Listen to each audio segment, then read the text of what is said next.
Ma patronne s'est assise sur mes genoux à la plage et m'a dit « Ne bouge pas ». Mon ex me regarde. La première fois que ma patronne m'a touché, ce n'était pas au bureau. C'était sur une plage publique, avec du sable dans mes chaussures et l'Atlantique qui respirait lentement derrière nous. « Ne bouge pas », a-t-elle murmuré, s'asseyant déjà sur mes genoux. « Wow. S'il te plaît. » Mon ex me regarde. Je me suis figé, non pas à cause de son poids, ou de sa chaleur soudaine, mais parce qu'à ce moment-là j'ai réalisé que ma vie tranquille et soigneusement ordonnée venait d'être entraînée dans la tempête de quelqu'un d'autre. File. Elle s'appelait Claire Bennett. PDG brillante. Contrôlée. Le genre de femme qui pouvait faire taire une salle de conférence d'un simple haussement de sourcils. J'étais sa directrice des opérations, celle qui réglait les problèmes avant qu'ils n'explosent, celle qui restait tard pour que les autres puissent rentrer chez eux. Nous n'étions pas amis. Nous n'étions pas proches. Du moins, pas avant ce samedi. La retraite d'entreprise était censée être consacrée au renforcement de l'esprit d'équipe, au feu de joie, au volleyball et à la détente. J'ai failli ne pas y aller, mais Claire a insisté. Elle a dit que le leadership devait être visible. Elle a dit que c'était important.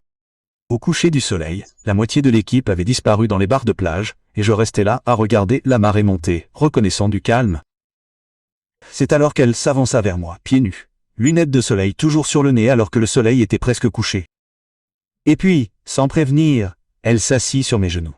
« Ça m'a éloigné. »« Hé, reste tranquille », répéta-t-elle, la voix tendue.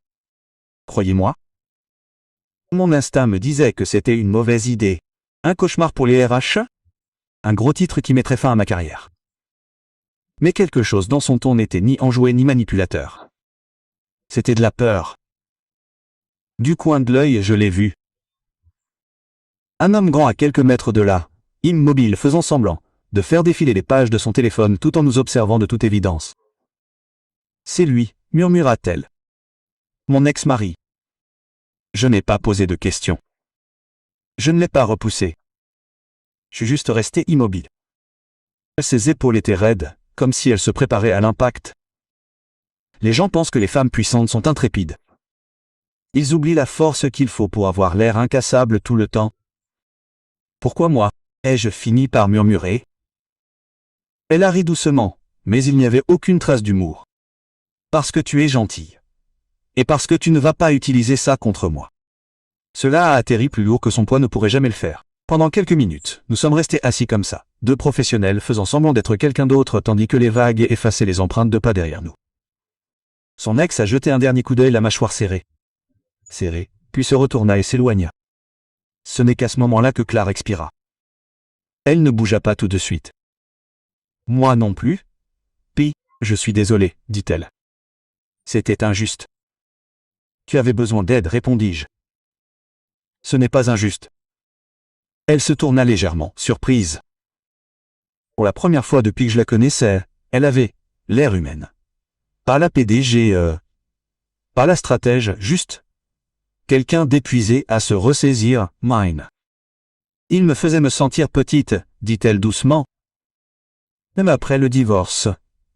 Comme s'il était toujours maître de ma vie et je ne savais pas quoi dire. Alors j'ai fait la seule chose que je pouvais. J'ai écouté. Elle m'a raconté comment le succès ne l'avait pas protégée de la solitude. Comment gagner professionnellement ne signifiait pas guérir personnellement. Comment la gentillesse, lorsqu'elle apparaissait, la prenait souvent au dépourvu. Finalement, elle s'est levée, en époussetant le sable de sa robe. « Merci, dit-elle. De ne rien demander en retour. Oh. » Le lundi suivant, nous sommes revenus à la normale. Aux lumières du bureau, aux réunions, à la distance professionnelle, mais quelque chose avait changé. Elle remarquait davantage les gens. Demandait comment ils se portaient, faisait, et j'ai attendu la réponse. Lorsque des licenciements ont été évoqués, elle s'est battue plus que je ne l'avais jamais vue pour protéger les postes les plus vulnérables. Lorsqu'un employé débutant a perdu sa mère, Claire lui a envoyé des fleurs elle-même et a assuré sa charge de travail sans prévenir. Des semaines plus tard, elle est passée à mon bureau. J'ai repensé à ce jour, a-t-elle dit à propos de la raison pour laquelle je me sentais en sécurité. J'ai levé les yeux. Et elle a souri. Doucement, Onvet. La gentillesse n'exige pas d'attention. Elle se manifeste. Il n'y avait pas de romance. Pas de scandale. Pas de rumeurs murmurées. Juste une compréhension tranquille que parfois le plus petit geste est immobile, quand quelqu'un a besoin d'un abri peut changer la façon dont une autre personne évolue dans le monde. 1 mois plus tard, sur une autre plage, j'ai vu Claire rire librement sans craindre qui pourrait la regarder. Et j'ai réalisé quelque chose d'important. On ne sait jamais qui mène une bataille invisible. Mais quand on choisit la compassion plutôt que la confusion, la stabilité plutôt que le jugement, on n'aide pas seulement quelqu'un à survivre un moment. On l'aide à croire à nouveau en l'humanité. Et parfois c'est plus puissant que ça.